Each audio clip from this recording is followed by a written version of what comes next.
ఇండియాలో 10 లక్షల మంది ఫేక్ డాక్టర్స్ ఉన్నారు. నిన్న ఉత్తరప్రదేశ్లో ఒక నిండు గర్భిణికి ఒక ఇంజెక్షన్ బదులు ఇంకొక ఇంజెక్షన్ ఇవ్వడం వల్ల తను శిశువుతో పాటు మరణించిందనమాట.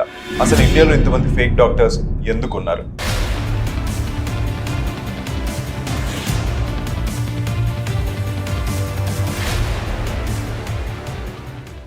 ఉత్తరప్రదేశ్లో 9 నెలల నిండు గర్భిణికి ఒక ఇంజెక్షన్ బదులు మరో ఇంజెక్షన్ ఇవ్వడంతో ఆమెతో పాటు కడుపులో ఉన్న శిశువు ప్రాణాలు కోల్పోయారు. అదే రాష్ట్రంలో ఓ ఫేక్ డాక్టర్ చేసిన పెయిన్ కిల్లర్ ఇంజెక్షన్ వల్ల 32 ఏళ్ల మహిళ చేతిని కోల్పోయారు. ఇక ఒడిశాలోని రూర్కెలా ప్రభుత్వ ఆసుపత్రిలో గత 7 నెలలుగా డాక్టర్గా నటిస్తున్న జార్ఖండ్ కు చెందిన ఓ వ్యక్తిని పోలీసులు అరెస్ట్ చేశారు. ఇవన్నీ ఒకే రోజు జరిగిన సంఘటనలు. అసలు మన దేశంలో ఇంతమంది ఫేక్ డాక్టర్లు ఎందుకున్నారు? ఇప్పుడు తెలుసుకుందాం. ఇండియన్ మెడికల్ అసోసియేషన్ ప్రకారం మన దేశంలో దాదాపు 10 లక్షల మంది ఫేక్ డాక్టర్లు ఉన్నారు. ఇందులో 4 లక్షల మంది ఆయుర్వేద, యునాని, సిద్ధ, హోమియోపతి వంటి ఆయుష్ కోర్సుల ద్వారా డాక్టర్ డిగ్రీ పొందిన వాళ్ళు. అయితే ఈ 4 లక్షల మంది ఫేక్ డాక్టర్స్ కాదు. ఎందుకంటే ఈ డిగ్రీ పూర్తి చేసిన వారు కూడా వైద్యం చేయవచ్చు అని భారత ప్రభుత్వం ప్రకటించింది. But conditions apply. అంటే వీళ్ళు ట్రీట్మెంట్ చేయొచ్చు కానీ అలోపతి మందులు ప్రిస్క్రైబ్ చేయకూడదు. కానీ ఈ కండిషన్ ను ఏమాత్రం పట్టించుకోకుండా చాలా మంది ఎంబీబీఎస్ చేయని డాక్టర్లు కూడా అలోపతి మందులు ప్రిస్క్రైబ్ చేస్తున్నారు. దీనికి ప్రధాన కారణం నిజమైన డాక్టర్ల కొరత. అకార్డింగ్ టు WHO ప్రతి 1000 మందికి ఒక డాక్టర్ ఉండాలి. కానీ మన దేశంలో ప్రతి 1500 మందికి ఒక డాక్టర్ ఉన్నారు.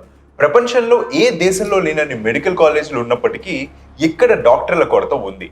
ఎందుకంటే కాలేజీలు ఉన్నాయి కానీ ఎవ్రీ ఇయర్ పాస్ అవుట్ అయ్యే వారి సంఖ్య చాలా తక్కువగా ఉంది. ప్రతి సంవత్సరం ఒక కాలేజీ నుంచి కేవలం 100 నుంచి 150 మంది మాత్రమే డాక్టర్లుగా బయటకు వెళ్తున్నారు. ఇక మెడికల్ కాలేజీలో ఉన్నదే అరాకొరా సీట్లు. మళ్ళీ అందులో మేనేజ్మెంట్ కోటా పేరుతో సరిగ్గా చదవలేని వారికి అడ్మిషన్లు ఇస్తున్నారు. సో ఇక్కడ జనాభాకి సరిపడ డాక్టర్లు లేరు. ఉన్న వారిలో చాలా మందికి వైద్య విద్యపై పట్టు కూడా లేదు. ఈ సమస్యల నుంచి పుట్టుకొచ్చిన వారే ఫేక్ డాక్టర్స్. ఈయన పేరు సుబేందు భట్టాచార్య. కోల్కతాలో పేదవారికి ఉచితంగా వైద్యం చేసే famous doctor. Royal college of physicians సభ్యుల్లో అత్యంత పిన్న వయస్కుడిగా ఈయన గిన్నిస్ రికార్డు కూడా సొంతం చేసుకున్నాడు. భారత మాజీ రాష్ట్రపతి ప్రణబ్ ముఖర్జీ నుంచి లైఫ్ టైమ్ అచీవ్మెంట్ అవార్డు కూడా అందుకున్నాడు. కానీ ఈయన ఒక ఫేక్ డాక్టర్. అసలు ఈయనను డాక్టర్ అనడం కంటే ఒక బిజినెస్ మ్యాన్ అనడం కరెక్ట్ ఏమో.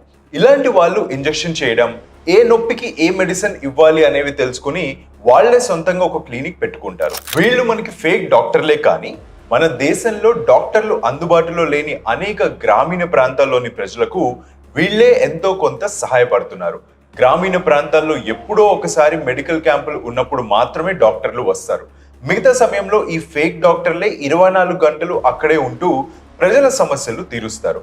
కొన్ని రాష్ట్రాల ప్రభుత్వాలు ఈ ఫేక్ డాక్టర్లకు శిక్షణ ఇచ్చే దిశగా కూడా ఆలోచిస్తున్నాయి. పశ్చిమ బెంగాల్లోని బీర్భం అనే ప్రాంతంలో ఫేక్ డాక్టర్లకు ట్రైనింగ్ ఇచ్చేందుకు గత 9 ఏళ్లుగా ప్రభుత్వ సహాయంతో ఒక ఎన్జిఓని నడుపుతున్నారు.